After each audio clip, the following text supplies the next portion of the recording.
What is going on, ladies and gentlemen? This is your boy Willie Does Wrestling, back at it again with a brand new video and a brand new predictions video. Listen, I know that All In is 9 days away or something like that, but I feel like all the good official matches are already out, and normally around a week before I usually predict these cards. And I know for an AEW pay per view there might be like 3 or 4 more matches that might be official.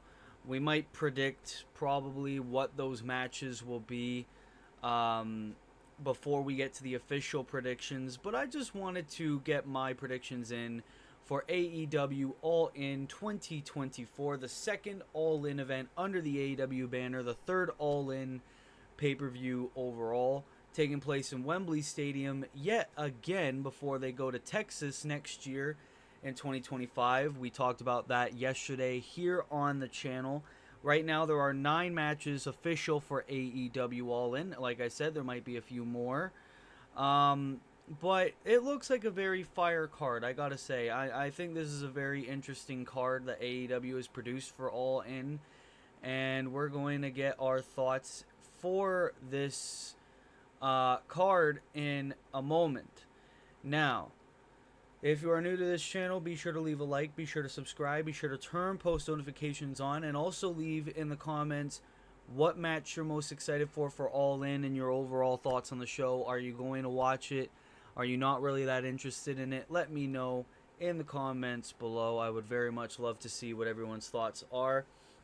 But I noticed one match that isn't official for All In that I think is going to happen is a triple threat match for the AEW World Trios Championships, as the Patriarchy's Christian Cage and Nick Wayne and Killswitch will take on the Bang Bang Gang, Juice Robinson and the Guns, and the House of Black, Malachi Black, Brody King, Buddy Matthews. I feel like that match is going to take place, or it'll probably take place on the Collision before, because when I get to another match that I feel like is going to be a triple threat tag team match, I think they probably don't want 2 triple threat tag matches on the show, which I don't know why. I mean, it's a possibility. So, anyways, guys, we're gonna get our thoughts. Oh, and also I think that Kazuchika Okada will probably defend the Continental Championship, either against Pac or someone else. I know he's facing Claudio this coming Wednesday, so maybe Kazuchika is gonna sit All In out, which I think is weird because Kazuchika Okada is one of their game changers, and you mean to tell me he's not gonna be on the show? Seems a little bit stupid. So, anyways, guys, we got 9 matches here, including one pre-show match. We're gonna get our predictions in right now for AEW All In London. Here we go. So we're gonna go from top to bottom. So that means the pre-show match, the only pre-show match that has been announced so far, was a mixed tag team match. Is Chris Statlander and Stokely Hathaway will team up to take on Willow Nightingale and Tomohiro Ishii. And Stokely Hathaway, Malcolm Bivens wrestling on a stadium show. I mean, whatever. You know what I mean? Seeing another variant of Chris Statlander and Willow Nightingale, I mean, it's like, whatever. Nice to see that Ishii's going to be on the card, though. Yeah, this is obviously a thrown together match, filler match. Not really a match that a lot of people are probably looking forward to. You, unless you're a good fan of Chris Statlander or Willow Nightingale. In my opinion, I feel like the right winners will probably be Willow Nightingale and Tomohiro Ishii to finally end this rivalry with Chris Statlander. And Stokely Hathaway, I feel like, is mainly going to be there for comic relief, take a bunch of bumps by Ishii, and then just be the comedy guy the entire match, get his ass beat, and something like that. So I feel like the winners of this mixed tag team match is going to be none other than Willow Nightingale and Tomohiro Ishii at All In. Then we go on to one of the most intriguing matches on the card for the AEW Women's World Championship. We got Timeless Toni Storm defending the belt against the Glamour Mariah May. Of course, Mariah May turned heel on Toni Storm shortly after she won the Women's Owen Hart Cup. And now, this very personal rivalry is coming to a head. I very much love that they're making this rivalry as personal as possible. And I don't know really, because on the one hand, Mariah May has been killing it on AEW ever since she became like the understudy for Toni Storm. She really showed what she could do in the ring. But Toni Storm has been reigning as champion for quite a little while. And I feel like the best person to dethrone Toni Storm after she's had almost a year-long reign as women's champion has to be Mariah May. I feel like they need to strike while the iron is hot. They need to get this heel Mariah May to be AEW Women's World Champion and just have her kill it. Mariah May has been killing it as a heel ever since, and I feel like they need to get someone else, a brand new star, to be the AEW Women's World Champion. Who better than Mariah May? I'm going to put my money on that. So my pick and new AEW Women's World Champion, the Glamour Mariah May. Then for the AEW American Championship, formerly known as the AEW International Championship, we have MJF defending the title against Will Ospreay. And, it's weird because I thought Will Ospreay was going to walk in All In as the international champion. Obviously, this is a rematch from their nearly 60-minute long clash at Dynamite a month or so ago, where MJF shockingly won the AEW International Championship, then adopted this American Hero gimmick, and now it's called the AEW American Championship. I feel like this is probably Will Ospreay's match to win. I feel like Will Ospreay is going to become a 2-time international champion, and I feel like this is just so that way Will Ospreay can be a new champion, be an underdog, heading into London, heading into Wembley, in front of his hometown crowd. And not saying both of these boys aren't going to kill it. I mean, these are two of AEW's best exports facing off in MJF and Will Ospreay. But I feel like Will Ospreay is probably going to win the American Championship and convert it back to the International Championship. And this is where we are going to see Will Ospreay versus Pac. Because I know I said earlier in the video I thought Pac was going to face Okada. Nope, Pac is actually the number one contender for the International Championship. So, all out, Will Ospreay versus Pac for the International Championship. That is a 5-star match right there. That is a match that has tons and tons of potential. And I feel like they are going to give Will Ospreay that new champion's pop heading out of All In London. So my prediction and new AEW American Champion, Will Ospreay. Next, for the TNT Championship, we got Jack Perry defending the title against the immortal Darby Allin. And it's in a coffin match. This is probably one of the least predictable matches on the card. And the reason why I say that is because Darby Allin won the Royal Rampage. He already has a AEW World Championship opportunity. And I don't think they're going to give Darby Allin the world title opportunity while already being TNT champion. I could be wrong, but it would just seem a little weird to me that Darby would win the TNT title and then get a world title while already being the TNT champion. I know a lot of people probably would like it. Trust me, I'm a fan of Darby Allin as well. But I think they're going to maybe have a bit of shenanigans, and Jack Perry will beat Darby Allin at his own game. I feel like that's what they're going to do. I feel like they're going to give Jack Perry all the heat in the world, and they're going to continue the Elite's dominant run as champions.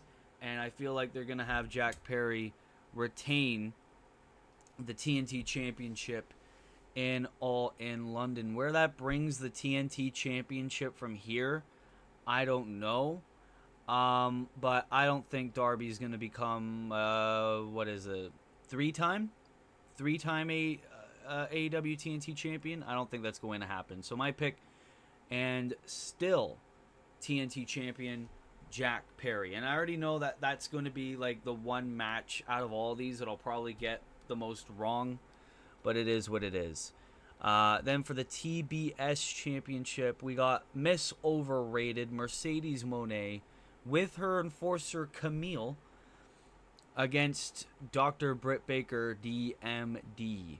Now listen, this is a dream match, okay? Mercedes Moné versus Dr. Britt Baker is something that a lot of people have wanted to see when the conversation of Sasha Banks going to AEW first happened, seeing this match, and they were obviously saving it for All In, which I am not at all mad at. But I don't think Britt is going to win the TBS championship here. I feel like they brought Britt Baker back just so that way she could take the fall for Mercedes Moné. And, you know, as much as I would love for Britt Baker to win the belt, trust me, seeing Mercedes lose that belt would be the chef's kiss, the absolute best thing. I don't think it's going to happen. I feel like they're going to have Mercedes reign a lot longer with the TBS title until she loses it to someone like a Toni Storm, or maybe wait until Camille turns on her and then she becomes TBS champion. And that's another thing too that you got to think about, the factor that is Camille at ringside. She could play an effect and cost Britt Baker the match and help Mercedes Moné retain the TBS championship.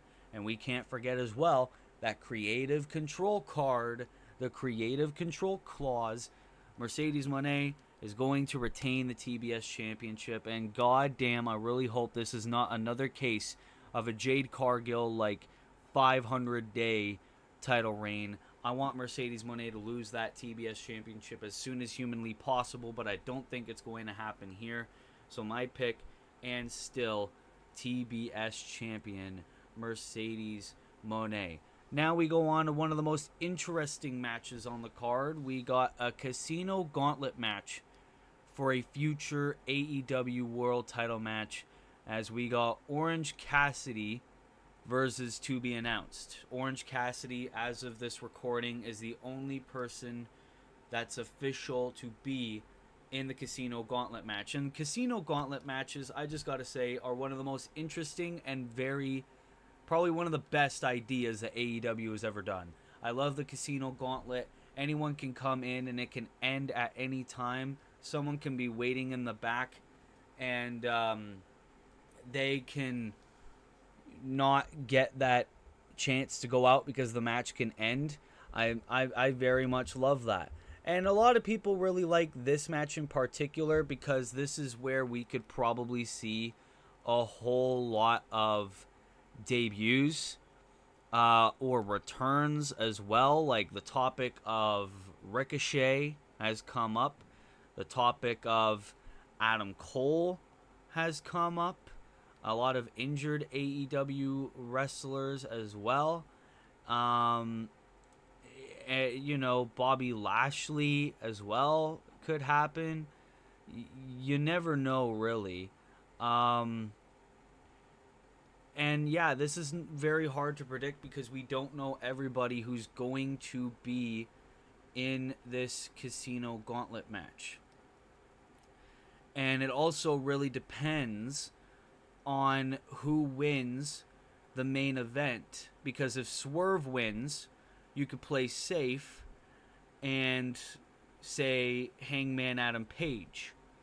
Hangman Adam Page can go to say All Out and then we can have that rematch with Swerve Strickland. But what if Bryan Danielson wins?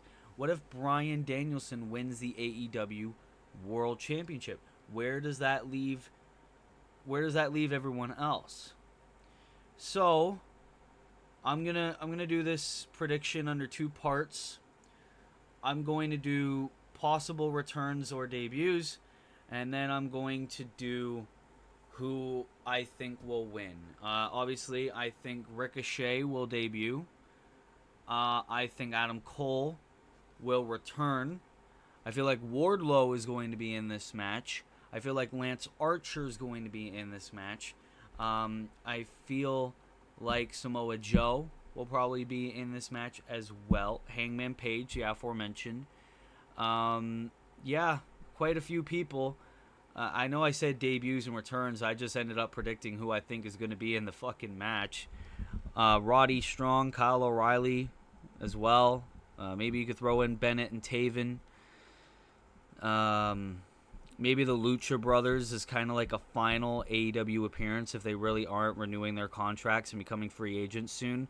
I've heard a lot of conversations about the Motor City Machine Guns, but I feel like they are WWE bound. I don't think they're going to AEW. But really mainly debuts, I really see either Ricochet or Bobby Lashley. Either one of those two. I don't think it will be both. In terms of who wins, I'm going to play safe with three options. Hangman Adam Page, I feel like would be the most safest pick. I'm going to say Claudio Castagnoli. I think they'll give him a world title shot, and not like he wouldn't deserve it. Or... oh, man.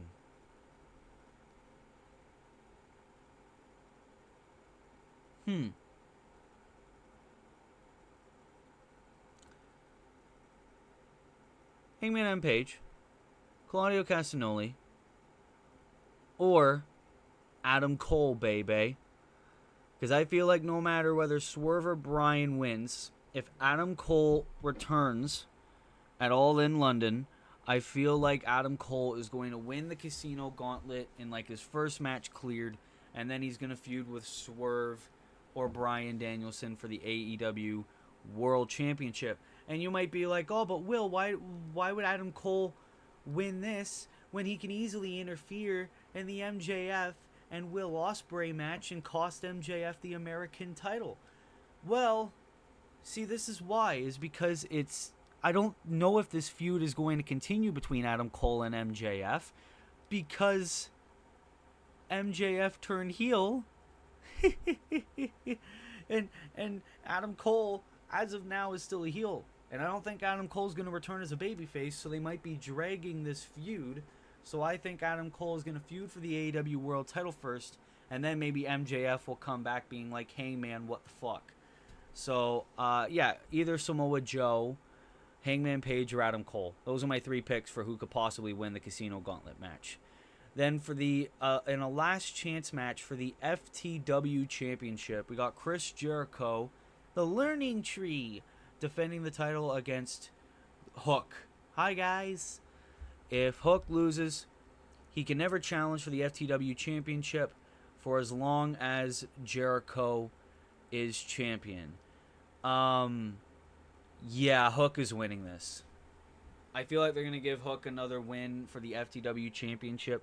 I think we need to have this conversation.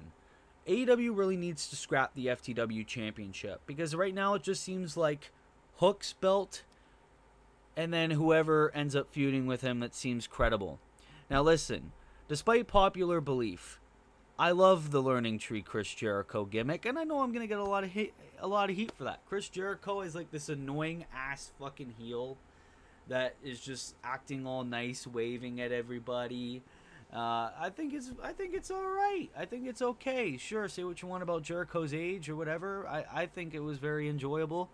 But yeah, I feel like that reign by Jericho needs to end, and I feel like Hook is going to win back the FTW Championship for the 15,000th time. So my pick and new FTW champion, Hook.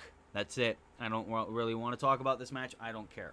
Speaking of matches I don't care about, for the AEW World Tag Team Championship, the Young Bucks will take on FTR or the Acclaimed at All In a tag team match. So on Collision, I believe, it's going to be FTR versus the Acclaimed. The winners will face the Young Bucks at All In for the AEW World Tag Team Championship.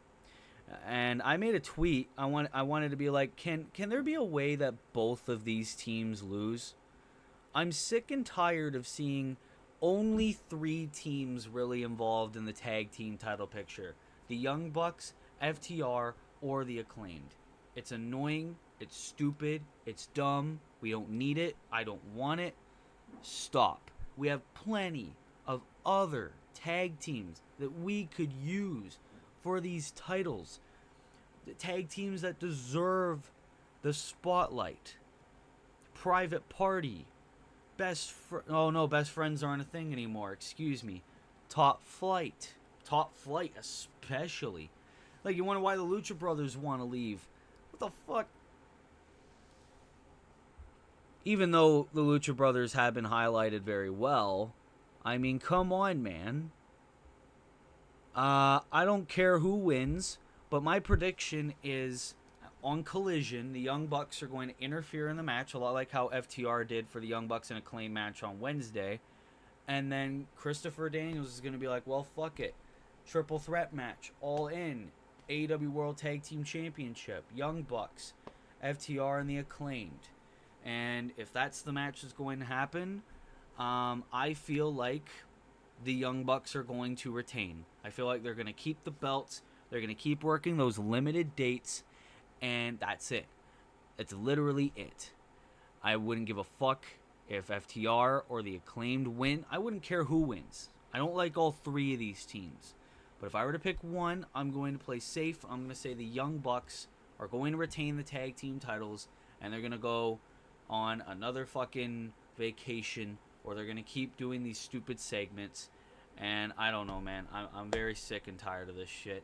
My picks, and still AEW World Tag Team Champions, Matthew and Nicholas, the Young Bucks. Then it's main event time, as Swerve Strickland will defend the AEW World Championship against Bryan Danielson in a title versus career match. Basically meaning if Bryan Danielson does not win the AEW World Championship, he will retire from in-ring competition, period. Like, he's done. He's had enough. He doesn't want it. He doesn't want to wrestle no more. And if Swerve wins, well then, yeah, Bryan Danielson retires. And if Bryan Danielson wins, well, hey, he's still a wrestler. And I've seen a lot of people pick Swerve, and I don't blame them. I mean, a lot of people think Bryan Danielson's 1 foot out the door. Oh, his contract situation. How is that going to play into effect? I don't think it will. I feel like AEW probably doesn't want to get rid of Bryan Danielson, and I feel like Bryan Danielson is putting on this, I don't want to wrestle anymore. I did everything I needed to do facade, so that way people think that Bryan Danielson will retire at All In. Now, will this be the perfect place for Bryan Danielson to retire? Hell yeah. Do I think it's going to happen yet? Hell no. I feel like Bryan Danielson, before he retires, should get one more run as a world champion. Swerve Strickland's done everything he needed to do as AEW World Champion, and even then he can easily win that title back whenever he feels. I feel like Bryan Danielson should win the AEW World Championship here and go on a brief reign, mainly defend on Dynamite against the very best that AEW has to offer. And then when Grand Slam comes around for Darby Allin, I feel like you should have Darby win the AEW World Championship. Win, or the winner of the Casino Gauntlet. Bryan Danielson can only have probably a 2 to 3 month reign. Then that way, when 2024 is all said and done, because he said he wanted to at least retire from full-time in-ring competition by the end of the year. I feel that Bryan Danielson can do that, and I don't think he will be done at All In. I feel like everyone's being worked. I feel like everyone's just, oh, Bryan's retiring. I don't think so. I think Bryan Danielson will win the AEW World Championship and go on a very brief run as the champ, and I would absolutely pop like a kid on Christmas if Bryan Danielson actually wins the belt. So my pick and new AEW World Champion, Bryan Danielson. And ladies and gentlemen, that will have to conclude my predictions for AEW All In London 2024. 25 minutes. Holy, I need to shut up. Yeah, it looks like a very fire show. I'm very much excited to see what happens. I do expect a few of my picks to be wrong. But if you agree with my picks, or if you have different picks of your own, leave your thoughts down in the comments below. What are your thoughts on All In? Also let me know what match you're also looking forward to. And yeah, what do you think is going to happen? Ladies and gentlemen, if you are new here, be sure to leave a like, be sure to subscribe, be sure to turn post notifications on, so that way you never miss an upload. And until next time, this has been your boy, Willie Does Wrestling. I will see you in the next video. Be good, people, and peace.